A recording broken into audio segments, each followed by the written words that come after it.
ಮಜವಾ ಮಜ ಭಾರತ ಮಜವಾ ಮಜ ಭಾರತ. ವೆಲ್ಕಮ್ ಮಾಡ್ಬೇಡ. ಈಗ ಈ ಒಂದು ಅದ್ಭುತವಾದ ಶೋಗೆ ನನಗೂ ವೆಲ್ಕಮ್, ನಿನಗೂ ವೆಲ್ಕಮ್, ನಮ್ಮನ್ನ ವೆಲ್ಕಮ್ ಮಾಡ್ತಾರೋ ಅಂತ ಅಖಂಡ ಕರ್ನಾಟಕಕ್ಕೂ ವೆಲ್ಕಮ್, ಎಲ್ಲ ತಂಡಗಳಿಗೂ ವೆಲ್ಕಮ್. ಇನ್ಯಾರದು ಮಿಸ್ ಆದ್ರೆ ಓಕೆ ಅವ್ರಿಗೂ ವೆಲ್ಕಮ್. ಜಡ್ಜಸ್ ಅಪ್ಪ ತುಂಬಾ ಇಂಪಾರ್ಟೆಂಟ್ ನಮ್ಮ ಕಾರ್ಯಕ್ರಮಕ್ಕೆ. ಅದು ಜಡ್ಜ್ ಓಕೆ, ಹೇಳ್ತೀನಿ. ಈ ಒಂದು ಅದ್ಭುತವಾದ ಶೋಗೆ ನಮ್ಮ ತ್ರಿಕಾಲಜ್ಞಾನಿ ಚಿನ್ಮಯ ಸ್ವರೂಪಿ ಎಸ್ ನಾರಾಯಣ್ ಸರ್ ಅವರಿಗೆ ಹೃತ್ಪೂರ್ವಕವಾದ ಸ್ವಾಗತ, ಸುಸ್ವಾಗತ. ಈ ವೇದಿಕೆ ಮೇಲೆ ಎಲ್ಲರ ಕಾಲೆಳೆಯುವ ಕಾಲಭೈರವಿ ಈ ಶೋನ ಅಮ್ಮ ಶ್ರುತಿ ಮೇಡಮ್ ಅವ್ರಿಗೂ ಸ್ವಾಗತ, ಸುಸ್ವಾಗತ. ಇದೇ ಖುಷಿಲಿ ಈಗ ನಮ್ಮ ವೇದಿಕೆಗೆ ಬರ್ತಾರೆ ಕನ್ನಡ ಚಿತ್ರರಂಗದ ಸೂಪರ್ ಡೂಪರ್ ಹಾಸ್ಯ ನಟ. ಅವರ ನೋಡಿದ ತಕ್ಷಣ ಪ್ರತಿಯೊಬ್ರು ನಗ್ತಾರೆ, ಪ್ರತಿಯೊಬ್ರು ಚಪ್ಪಾಳೆ ಹೊಡಿತಾರೆ. ಸೊ ಅದೇ ಚಪ್ಪಾಳೆ ಹೊಡಿತಾ ಸ್ವಾಗತಿಸಿ ಪ್ರಕಾಶಮಾನವಾದ ಪ್ರತಿಭೆ ಬುಲೆಟ್ ಪ್ರಕಾಶ್ ಅವರು ಆನ್ ಸ್ಟೇಜ್.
ಪ್ರಕಾಶಮಾನವಾಗಿ ನಗ್ತಾ ಇರುವಂತಹ ಬುಲೆಟ್ ಪ್ರಕಾಶ್ ಅವರಿಗೆ ಮಜಾ ಭಾರತಕ್ಕೆ most welcome. Thank you very much. ಹೇಗಿದ್ದೀರಾ ಸರ್? ನೋಡಿದ್ರೆ ಗೊತ್ತಾಗುತ್ತಲ್ಲಮ್ಮ, ಬುಲೆಟ್ ಪ್ರಕಾಶ್ ಯಾವತ್ತು ಬುಲೆಟ್ ತರನೇ ಇರ್ತಾನೆ. ಹಾಗೆ ಇರ್ಬೇಕು ಸರ್. ಯಾವಾಗಲೂ ಬುಲೆಟ್ ರನ್ನೇ ಬಿಟ್ಟು ಸೌಂಡ್ ಮಾಡ್ಕೊಂಡು ಆರಾಮಾಗಿರ್ತೀರಾ ನೀವು. ಬಟ್ ನಿಮ್ಮನ್ನ ಒಂದು ಪ್ರಶ್ನೆ ಕೇಳಬೇಕು ಅಂತ ನನಗೆ ಆಸೆ ಆಗೋಗಿದೆ. ಹೇಳಿ. ನೀವು ತುಂಬಾ ಅಪರೂಪದ ವ್ಯಕ್ತಿ. ನೀವು ನಿಮ್ಮಂಥವ್ರನ್ನ ಎಲ್ಲೂ ಹುಡುಕಿದ್ರೂ ಸಿಗೋದಿಲ್ಲ. ನಿಮ್ಮ ಡಿಪ್ಲೊಮೋವನ್ನು ನೆನೆಸ್ಕೊಂಡ್ರೆ ಎಲ್ಲರಿಗೂ ತುಂಬಾನೇ ಅದ್ಭುತ ಆಗುತ್ತೆ, ಆಶ್ಚರ್ಯ ಆಗುತ್ತೆ. ಯಾಕೆಂದ್ರೆ ಬುಲೆಟ್ ಪ್ರಕಾಶ್ ಅವರು ಡಿಪ್ಲೊಮೋನಲ್ಲಿ 13 ಸಲ ಪ್ರಯತ್ನ ಪಟ್ಟಿದ್ದಾರಂತೆ. 13 ಸಬ್ಜೆಕ್ಟ್ ಫೇಲು ಅಂತ ಹೇಳಿದೆ. ಈ ಗೆಲುವಿನ ರಹಸ್ಯ ಏನು ಸರ್? ತಂದೆ ತಾಯಿ ನನಗೆ ಕೊಟ್ಟಂತ ಒಂದು ಗಿಫ್ಟ್ ಅದು. ಎಲ್ರಿಗೂ 13 ಸಬ್ಜೆಕ್ಟ್ ಪಾಸ್ ಮಾಡೋ ಗಿಫ್ಟ್ ಕೊಟ್ಟವ್ರೆ. ನಾನು ಹೇಳ್ದೆ, ಎಷ್ಟೋ ಸಲ ಹೇಳ್ದೆ ನಮ್ಮ ತಂದೆಗೆ, ನನಗೆ ಓದ್ ಬರಲ್ಲ, ದಯವಿಟ್ಟು ಬೇಡ, ನಾನು ಬಿಟ್ಬಿಡಿ ಅಂದ್ಬಿಟ್ಟು. ಕೇಳಲಿಲ್ಲ. ಕರ್ಕೊಂಡೋಗಿ ಡಿಪ್ಲೊಮಾಗೆ ಸೇರಿಸಿದ್ರು. ನಿಜವಾಗ್ಲೂ ಗೊತ್ತಿಲ್ಲಪ್ಪ, ಅದೇನೋ ತೀಟಾಗಳು ಹೇಳ್ತಾರೆ, ಟ್ಯಾನ್ ತೀಟಾ, ಕೊಸೆಕ್ ತೀಟಾ, ಅಷ್ಟು ಬಿಟ್ರೆ ತೀಟ ಮಾಡಿ ಬರೀ ತೀಟನೇ ಮಾಡಿದ್ ನಾನು ಕಾಲೇಜಲ್ಲಿ. ಅದಕ್ಕೆ 13 ಕಳಿಸ್ಕೊಟ್ರು. ಸರಿ, ಇವಾಗ ನಿಮ್ಮ ಅಪ್ಪ ಅಮ್ಮ ಏನ್ ಹೇಳ್ತಾರೆ ಈ ಸಕ್ಸಸ್ ನೋಡಿ? ದುರಂತ ಅಪ್ಪ ಇಲ್ಲ, ಅಪ್ಪನಿಗೆ ಇಂಡಸ್ಟ್ರಿ ಇಷ್ಟ ಇರಲಿಲ್ಲ. ಸೊ ಇವತ್ತಿರುವಾಗಾಯ್ತು ಅಪ್ಪ ಇಲ್ಲ, ತಾಯಿದ್ದಾರೆ. ಮೇಲಾಗಿ ಕರ್ನಾಟಕದ ಜನತೆ ನನ್ನ ಜೊತೆಲಿದೆ, ಅವರ ಆಶೀರ್ವಾದ ಇದೆ ನನಗೆ ಅಂತ. ಸೊ ಎಸ್, ಇವತ್ತು ಬುಲೆಟ್ ಪ್ರಕಾಶ್ ಅವರು ಸೌಂದರ್ಯ ನಿಲಯ ಅನ್ನೋ ಒಂದು ಸಿನಿಮಾದ ಪ್ರಮೋಷನ್ಗೋಸ್ಕರ ಬಂದಿದ್ದಾರೆ. ನಮ್ಮ ಜೊತೆ ನೀವಿದ್ದೀರಾ, ನಿಮ್ಮ ಡೈರೆಕ್ಟರ್ ಕೂಡ ಇದ್ದಾರೆ, ನಿಮ್ಮ ತಂಡ ಕೂಡ ಇದೆ. ಸೊ ಈ ಸೌಂದರ್ಯ ನಿಲಯ ಇದ್ರ ಬಗ್ಗೆ ಇನ್ನಷ್ಟು ಪ್ರಶ್ನೆಗಳನ್ನ ಕೇಳ್ತಾ ಇರ್ತೀವಿ. ಬಟ್ ಸದ್ಯಕ್ಕೆ ನಿಮ್ಮ ಆಸನ ರೆಡಿ ಆಗಿದೆ ಸರ್, ಆಸೀನರಾಗಿ sir. Thank you sir, thank you. ಏನೋ ಪೆದ್ದ, ಶುರು ಮಾಡೋಣ. ಪೆದ್ದ ಅಂದ ಗುದ್ಬಿಟ್ಟಿದತ್ತೆ. ಆಮೇಲೆ ಯಾವ್ದು ಕಿತ್ತು ಮೊದ್ಲು ನಂಗೆ ಯಾರನ್ನ ಕರೀತಾ ಇವತ್ತು ಸ್ಟೇಜ್ ಮೇಲೆ? ಲೋ ಪೆದ್ದ, ನಮ್ಮಲ್ಲಿ ಮೊದ್ಲು ಅಂದ ತಕ್ಷಣ ನೆನ್ಪಿಗೆ ಬರೋದು ಯಾರು ಹೇಳು? ಪ್ರಶಂಸಾ.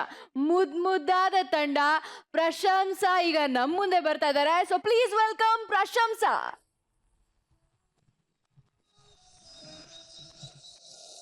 ಅಯ್ಯೋ ದೇವರೇ, ಗಂಟೆ 9 ಆಯ್ತು. ನಮ್ಮ ವಾಟರದ ಎಲ್ಲ ಮಕ್ಕಳು ಶಾಲೆಗೆ ಹೋಗ್ತಾ ಇದ್ದಾರೆ. ನನ್ನ ಮೊಮ್ಮಗ ಕಾಣ್ತಾನೆ ಇಲ್ಲಲ್ಲ. ಆಗಲ್ಲ, ಶಿವಪ್ಪನ ಮೊಮ್ಮಗಳು ಈ ಕಡೆನೆ ಬರ್ತಾ ಇದ್ದಾಳೆ.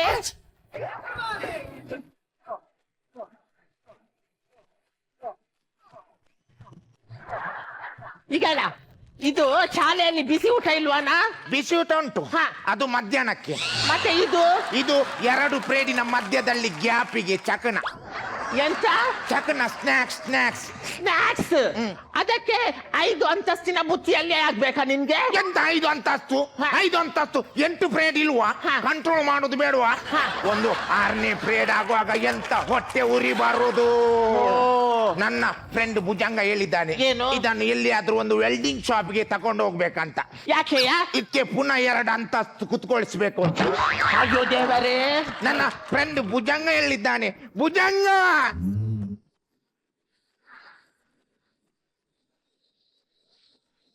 ಅಯ್ಯ ಅಜ್ಜಿ ಎಂತದ ದೊಡ್ಡದೊಂದು ಕಾಯಿಲೆ ಬಂದಿದೆ, ಮೈಯಲ್ಲಿ ಮುಟ್ಟಿದಲ್ಲೆಲ್ಲ ನೋವಾಗ್ತದೆ, ಯಾರಾದ್ರೂ ಒಂದು ಆಸ್ಪತ್ರೆಗೆ ಸೇರಿಸಿ. ಅಯ್ಯೋ ದೇವರೇ, ಏನಾಯ್ತು ಮಗ ನಿನ್ಗೆ? ಅಜ್ಜಿ, ಎಲ್ಲಿ ಮುಟ್ಟಿದರೆ ಅಲ್ಲಿ ನೋವಾಗ್ತದೆ, ಇಡೀ ಮೈಯೆಲ್ಲ ನೋವಾಗ್ತದೆ ಅಜ್ಜಿ, ಒಂದು ಆಸ್ಪತ್ರೆಗೆ ಹೋಗುವ ಅಜ್ಜಿ. ಅಯ್ಯೋ ದೇವರೇ, ಬಾ ಮಗ ಆಸ್ಪತ್ರೆಗೆ ಹೋಗುವ. ಅಜ್ಜಿ 1 ನಿಮಿಷ. ಭುಜಂಗ ಇಲ್ಲಿ ಬಾ, ಇಲ್ಲಿ ಮುಟ್ಟು. ವಾದ್ಯಾವ, ಇಲ್ಲಿ ಕೂಡ ನೋವಾಗ್ತುಂಟು, ಇಲ್ಲಿ ಕೂಡ ನೋವಾಗ್ತುಂಟು. ಭುಜಂಗ ಇಲ್ಲಿ ಮುಟ್ಟು. ವಾದ್ಯಾವ, ಇಲ್ಲಿ ಕೂಡ ನೋವಾಗ್ತುಂಟು, ಅದು ಕಾಯಿಲೆ ಹರಡಿದೆ, ನಾವು ಬೇಗ ಆಸ್ಪತ್ರೆಗೆ ಹೋಗುವ. 1 ನಿಮಿಷ. ಭುಜಂಗ ಇಲ್ಲಿ ನೋವು ಉಂಟಾ? ವಾದ್ಯಾವ, ಇಲ್ಲಿ ಕೂಡ ನೋವಾಗ್ತುಂಟು. ಅವನ ಕಾಯಿಲೆ ಕರ್ಮ, ಅವನ ಕೈಯ ಬೆರಳಲ್ಲಿ ಮುಳ್ಳುಂಟಜ್ಜಿ. ವಾದ್ಯಾವ, ಬೆರಳಲ್ಲಿ ಮುಳ್ಳ, ಅದೇ ಎಲ್ಲಿ ಮುಟ್ಟಿದ್ರೆ ಇಲ್ಲಿ ನೋವಾಗ್ತುಂಟು. ಏನೇ ಹೇಳಿ ಮಕ್ಕಳೇ, ನಿಮ್ಗೆ ಮಾತ್ರ ದೃಷ್ಟಿ ಆಗಿದೆ. ಮತ್ತೆ ದೃಷ್ಟಿ ಬೀಳದೆ ಕುತ್ಕೊಳ್ತದ? ಆ ಟೀಚರ್ನವರೆಲ್ಲ ನಮ್ಮ ಹತ್ರವೇ ಕೇಳುದು. ಏನಂತ? ಈಗ ಟೀಚರ್ ಕೇಳುದು, ಬಿಸಿ ಊಟಕ್ಕೆ ಎಷ್ಟು ಕಿಲೋ ಅಕ್ಕಿ ಹಾಕ್ಬೇಕಂತ ನಮ್ಮ ಹತ್ರ ಕೇಳುದು, ಮತ್ತೆ ಚಟ್ನಿಗೆ ಎಷ್ಟು ತಾರಾಯಿ ಹಾಕ್ಬೇಕಂತ ನಮ್ಮ ಹತ್ರ ಕೇಳುದು. ಅದಕ್ಕೆ ನಾನು ಹೇಳಿದೆ, ಟೀಚರ್ ನೀವು ನಿಮ್ಮ ಅಂದಾಜಲ್ಲಿ ಒಂದು ಹಾಕಿ ಅಂತ. ಅದಕ್ಕೆ ಟೀಚರ್ ಹೇಳುದು, ನನಗೆ ಎಲ್ಲರದ್ದು ಅಂದಾಜಿ ಸಿಗ್ತದೆ, ಆದರೆ ನಿಮ್ಮಿಬ್ಬರದ್ದು ಅಂದಾಜಿ ಸಿಗುದಿಲ್ಲ ಅಂತ. ಹೌದಾ ಮಕ್ಕಳೇ, ನೀವು ಶಾಲೆಗೆ ಹೋಗಿ ಖಾಲಿ ಊಟವೇ ಮಾಡುದಾ, ಅಲ್ಲ ಟೀಚರ್ ಹೇಳಿದ್ದು ಸ್ವಲ್ಪ ಕಿವಿಯಲ್ಲಿ ಕೇಳ್ತೀರಾ? ಹಾಗೆ ನಾವು ಒಂದು ಕಿವಿಯಲ್ಲಿ ಕೇಳ್ತಾ ಇರ್ತೇವೆ. ಏನಂತ? ಶಾಲೆಯ ಬೆಲ್ಲೆ ಯಾವಾಗ ಆಗ್ತದ ಅಂತ. ಅಜ್ಜಿ ನಾನು ಹುಷಾರಿದ್ದೇನೆ. ನಿನ್ನೆ ಭುಜಂಗನಿಗೆ ಒಂದು ಕನ್ನಡದ ಟೀಚರ್ ಸರಿ ಹೊಡೆದಿದ್ದಾರೆ. ಹೌದಣ್ಣ, ನಿಂಗೆ ಟೀಚರ್ ಶಾಲೆಯಲ್ಲಿ ಯಾಕೆ ಹೊಡೆದದ್ದು? ನಾನೇನ್ ಮಾಡ್ಲಿಲ್ಲ, ನಾನ್ ನನ್ನಷ್ಟೆಗೆ ಕೂತ್ಕೊಂಡಿದ್ದೆ. ಟೀಚರ್ ಕೇಳಿದ್ರು, ಏನ ನೆಗಾಡೋದು ಏನು ಕೇಳಿದ್ರು.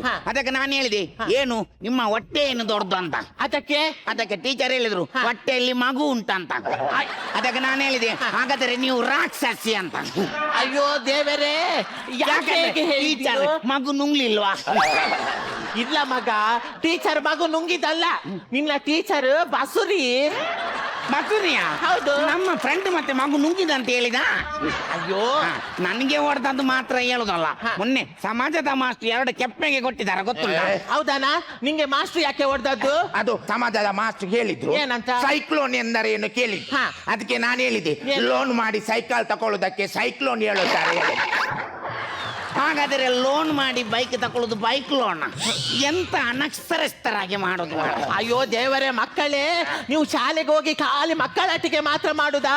ನೀವು ಶಾಲೆಗೆ ಹೋಗಿ ಚಂದ ಮಾಡಿ ಕಲಿಬೇಕು. ಚಂದ ಮಾಡಿ ಕಲ್ತು ಸ್ವಾಮಿ ವಿವೇಕಾನಂದರ ತರ ಆಗ್ಬೇಕು. ಏನಾಯ್ತಾ? ದಬ್ಬಿದ ಏನಾಯ್ತು? ಸ್ವಾಮಿ ವಿವೇಕಾನಂದರಾಗಿ ಆದದ್ದು. ನೀವು ಹೇಳಿದಲ್ಲ ಸ್ವಾಮಿ ವಿವೇಕಾನಂದರಾಗಿ ಆಗ್ಬೇಕಂತ. ಹೌದು ಮಗ. 1 ಮಿನಿಟ್. ಹಲೋ, ಸ್ವಾಮಿ ವಿವೇಕಾನಂದರು ಫೋಟೋ ತೆಗೆಯುವಾಗ ಮಾತ್ರ ಹೀಗೆ ನಿಂತದ್ದು, ಆಮೇಲೆ ಕೈ ಬಿಟ್ಟಿದ್ದಾರೆ, ಕೈ ನೋವಾಗುದಿಲ್ಲ ಅವರಿಗೆ. ಅಜ್ಜಿ ಒಂದು ಭುಜಂಗನ ತಲೆಯೆಲ್ಲ ಒಳ್ಳೆ ಓಡ್ತದೆ ಅಲ್ಲ ಅಜ್ಜಿ? ಹೌದು ಮಗ, ನನ್ನ ಮೊಮ್ಮಗ ತುಂಬಾ ಹುಷಾರಿದ್ದಾನೆ. ಅವನು ಪರೀಕ್ಷೆ ವೇಳೆ ಚಂದ ಮಾಡಿ ಓದ್ತಾನೆ. ಅಷ್ಟೇ ಅಲ್ಲ, ಪರೀಕ್ಷೆ ಮುಗಿಸಿ ಮನೆಗೆ ಬಂದ ನಂತರ ಊಟವೇ ಮಾಡುದಿಲ್ಲ. ಹೌದಾ ಭುಜಂಗ? ಎಲ್ಲಿ ಊಟ ಮಾಡುದ? ನಾನು ಪರೀಕ್ಷೆಗೆಲ್ಲ ಚೀಟಿ ತಕೊಂಡು ಹೋಗ್ತೇನಲ್ಲ, ಮಾಸ್ಟರ್ ಆಚೀಚೆ ಹೋಗುವಾಗ ಎದುರಿ ಅದನ್ನೇ ಕಚ್ಚಿ ನುಂಗುದ. ಒಂದು ಅರ್ಧ ಕಿಲೋ ಚೀಟಿ ನುಂಗಿದ ಮೇಲೆ ಊಟ ಎಲ್ಲಿ ಮಾಡೋದು? ಮತ್ತೆ ಅಲ್ಲೇ ನೀರು ಕುದ್ದು ಮನೆಯಲ್ಲಿ ಮಲಗು. ಭುಜಂಗ, ಮತ್ತೆ ನಾಳೆ ಶ್ರೀಕಾಂತ್ ಮಾಸ್ಟರ್ ನಮ್ಮನ್ನು ಬೇಗ ಬರ್ಲಿಕ್ಕೆ ಹೇಳಿದ್ದಾರೆ. ಯಾಕೆ ಅಜ್ಜಿ ನಾಳೆ ನಮ್ದು ತಾಲೂಕು ಮಟ್ಟದ ಪ್ರತಿಭಾ ಕಾರಂಜಿ ಉಂಟು. ಭುಜಂಗನ ಭಾಷಣ ಉಂಟು. ಹೌದಾ ಮಗ? ಅದೇ ಮಕ್ಕಳೇ, ನನ್ಗೆ ಶಾಲೆಗೆ ಬರ್ಲಿಕ್ಕೆ ಆಗುದಿಲ್ಲ, ಪ್ರಾಯ ಆಗಿದಲ್ಲ. ನೀವು ಅಲ್ಲಿ ಶಾಲೆಯಲ್ಲಿ ಏನ್ ಮಾಡ್ತೀರಾ ಅದನ್ನೊಮ್ಮೆ ಇಲ್ಲಿ ಮಾಡಿ ತೋರಿಸಿ ಮಕ್ಕಳೇ. ನೋಡ್ಬೇಕಾ? ಹೌದು. Bhujanga ready 1 2 start.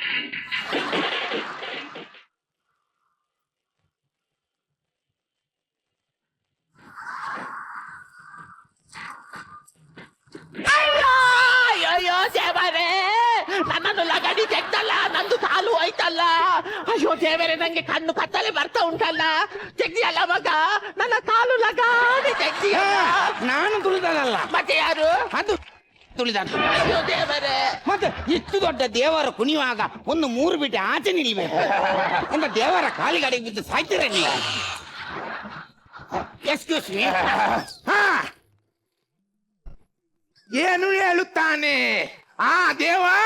ಏನು ಹೇಳುತ್ತಾನೆ? ಜೋರ ಹಸಿವೆ ಆಗ್ತದೆ. ಆಯ್ತಲ್ಲ, ಲಗಾಡಿ ತೆಗ್ದಲ್ಲ. ನೀನು ಒಂದು ಕೆಲಸ ಮಾಡು, ಅವನಲ್ಲಿ ಸ್ಟೇಜ್ ಅಲ್ಲಿ ನಲಿಯುವಾಗ ಆ ಬುತ್ತಿಯಲ್ಲಿ ಸ್ವಲ್ಪ ತಿಂಡಿ ಕೊಂಡೋಗಿ ತಿಡು, ಅವನಿಗೆ ಹಸಿವಾಗ ಅದನ್ನು ತಿನ್ಲಿ. ಏ ಭುಜಂಗ, ಎಂತದ ನೀನು ಬೆಳಿಗ್ಗೆ ಅಂತ ತಿನ್ನಿಲ್ವಾ ನೀನು? ನಾನು ಎಂತ ತಿನ್ನಿಲ್ವಾ? ಒಂದು ಲೈಟ್ ಇಷ್ಟಿಷ್ಟು ಸಣ್ಣದು, ಸ್ವಲ್ಪ ಚಟ್ನಿ ಚಿಮುಕಿಸಿ ಒಂದು 15 ಇಡ್ಲಿ ತಿನ್ನೋದು ಅಷ್ಟೇ. ಅಜ್ಜಿ, ಹೇಗಾಯ್ತು ನಮ್ದು ವೀರಗಾಸೆ? ತುಂಬಾ ಚಂದ ಆಯ್ತು ಮಗ, ಭಾರಿ ಖುಷಿ ಆಯ್ತು ನೋಡಿ. ನಮ್ದು ಭುಜಂಗಂದು ಭಾಷಣ. ಹೌದಾ? ಭಾಷಣವ? ಹೌದು. ಯಾರ ಬಗ್ಗೆ ಮಾತಾಡ್ತಿ ಮಗ? ನಂಗೆ ಮಾಸ್ಟರ್ ಹೇಳಿದ್ದಾರೆ ನಮ್ಮ ರಾಷ್ಟ್ರೀಯ ನಾಯಕರ ಬಗ್ಗೆ ಮಾತಾಡ್ಬೇಕಂತ. ಹೌದಾ? ರಾಷ್ಟ್ರೀಯ ನಾಯಕರು ಸುರೇಶ್ ನಾಯಕ್. ಸುರೇಶ್ ನಾಯಕ್ ಇವರು ಸುಗುಣ ನಾಯಕ್ ಹಾಗೂ ಗುಣಕರ್ ನಾಯಕ್ ದಂಪತಿಗಳ ಸುಪುತ್ರ.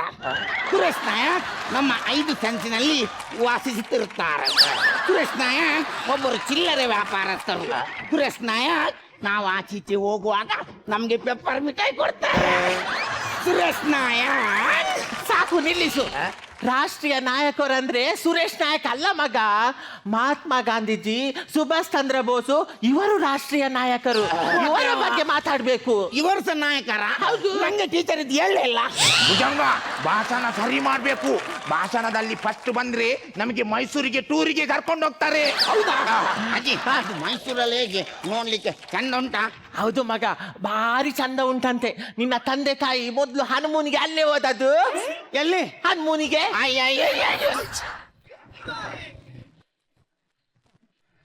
ನಾನು ಅವರಿಗೆ ಒಬ್ಬನೇ ಮಗನಲ್ಲ, ಮತ್ತೆ ನನ್ನನ್ನು ಹನಿಮೂನಿಗೆ ಹಾಕಿ ಬಿಟ್ಟು ಹೋದವರು.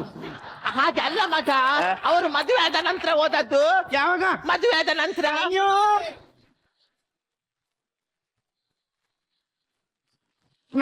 ನಾನು ಎಷ್ಟು ಊಟ ಮಾಡ್ತಿದ್ದೆ. ಅವರು ನನ್ನನ್ನು ಮದುವೆಗೆ ಸಹ ಕರೆದಿಲ್ಲಲ್ಲ. ಒಂದು ಬಫೆಯಲ್ಲಿ ಒಂದು ಪ್ಲೇಟಿಗೆ 60 ರೂಪಾಯಿ ಇರ್ತಿತ್ತು. ನಾನೊಂದು 2 ಪ್ಲೇಟ್ ಊಟ ಮಾಡ್ತಿದ್ದೆ. ಅವರು ನನ್ನನ್ನು ಮದುವೆಗೆ ಸಹ ಕರೀಲಿಲ್ಲ. ಹಾಗಲ್ಲ ಮಗ, ನೀನು ಆ ಹೊತ್ತಲ್ಲಿ ಇರ್ಲಿಲ್ಲ. ಅಲ್ಲಿ ಇರ್ಲಿಲ್ಲ ಅಂದ್ರೆ ನಾನು ಎಲ್ಲಿದ್ದೆ? ನಾನು ಶನಿವಾರ ಆದಿತ್ಯವಾರ ಮನೆಯಲ್ಲಿ ಇರ್ತೇನೆ, ಇಲ್ಲಾದ್ರೆ ಶಾಲೆಯಲ್ಲಿರ್ತೇನೆ. ನಾನು ಎಲ್ಲಿ ಹೋಗಿದ್ದೆ? ಅಯ್ಯೋ ದೇವರು, ಇವನಿಗೆ ಯಾರು ಹೇಳುದು? ನೀನು ಆ ಹೊತ್ತಲ್ಲಿ ಇರ್ಲಿಲ್ಲ ಮಗ. ನಂಗೆ ಕರೆಕ್ಟ್ ಹೇಳಿ, ನಾನು ಎಲ್ಲಿದ್ದೆ ಹೇಳಿ. ನಾನು ಎಲ್ಲಿದ್ದೆ? ನೀನು ಎಲ್ಲಿದ್ದೀಯಾ? ಹೋಗುವಾಗ ತಂದೆ ಒಟ್ಟಿಗೆ ಹೋದಿ, ಬರುವಾಗ ತಾಯಿ ಒಟ್ಟಿಗೆ ಬಂದಿ. ನನ್ನನ್ನು ಮಂಗ ಮಾಡುದು, ನನ್ನನ್ನು ಮಂಗ ಮಾಡುದು. ನೋಡು ನೋಡು ನೋಡು, ನೀನ್ ಆ ತರ ಹಠ ಕಟ್ಟಬಾರ್ದು. ನಿಂಗೆ ಸ್ವಾಮಿ ವಿವೇಕಾನಂದರ ತರ ಆಗ್ಲಿಕ್ಕಿಲ್ವಾ? ಏನಾಯ್ತಾ? ಮಾತಾಡ, ತಂಬಿದ. ಅಜ್ಜಿ ಅಜ್ಜಿ, ಒಂದ್ ನಿಮಿಷ. ಭುಜಂಗ, ಇಲ್ಲಿ ಲಾಡುಂಟು. ಸುಮ್ಮನೆ ನೋಡಿ ಮಗ, ನೀವು ಆ ತರ ಎಲ್ಲ ಶಾಲೆಗೆ ಹೋಗಿ ಚೇಷ್ಟೆ ಮಾಡಬಾರ್ದು. ವಿವೇಕಾನಂದರು, ಸುಭಾಷ್ ಚಂದ್ರ ಬೋಸ್ ಅಂದ್ರೆ ಅವರ ತರ ಮಾತಾಡುದು, ಅವರ ತರ ನಿಲ್ಲುವುದಲ್ಲ ಮಗ. ಅವರ ಜೀವನದಲ್ಲಿದ್ದ ಒಳ್ಳೆ ಅಂಶವನ್ನು ನಮ್ಮ ಜೀವನದಲ್ಲಿ ಅಳವಡಿಸಿಕೊಂಡು ಅವರಾಗಿ ಈ ಸಮಾಜದಲ್ಲಿ ಗಣ್ಯ ವ್ಯಕ್ತಿಯಾಗಿ ಬದುಕಬೇಕು ಮಗ. ಈಗ ನಾನು ಮಾತ್ರ ನಿಂತದ್ದು. ನೀನ್ ಯಾಕೆ ಹಾಗೆ ನಿಲ್ಲಿಲ್ವಾ? ನಾನು ಈಗ ನಿಲ್ಲುವುದಿಲ್ಲ ಅಜ್ಜಿ. ಯಾಕೆ? ನಾನು ಅವರ ಆದರ್ಶಗಳನ್ನು ನನ್ನ ಜೀವನದಲ್ಲಿ ಅಳವಡಿಸಿದ ನಂತರ ನಾನು ಹಾಗೆ ನಿಲ್ಲುವುದು. ಅಯ್ಯೋ ನನ್ನ ಚೆಲುವಾದ ಮೊಮ್ಮಗಳು ಆಗ್ಲಿ ಮಗ, ನಿಂಗೊಂದು ಒಳ್ಳೆ ಗಂಡು ಸಿಗ್ಲಿ. ಎಂತ ಹೇಳಿದ್ದು? ಅವಳಿಗೊಂದು ಒಳ್ಳೆ ಗಂಡು ಸಿಗ್ಲಿ. ಗಂಡು ಸಿಗ್ಲಿ? ಅದು ಯಾಕೆ ಹಾಕಿದಲ್ಲಿ? ಈಗ ಬಸ್ಸಲ್ಲಿ ಸೀಟಿನ ಮೇಲೆ ಟವೆಲ್ ಹಾಕಿದಾಗ ಸೀಟ್ ನಮ್ದು ಆಗ್ತದಲ್ಲ. ಹೌದು, ಅದಕ್ಕೆ ಇದು ನಂದು.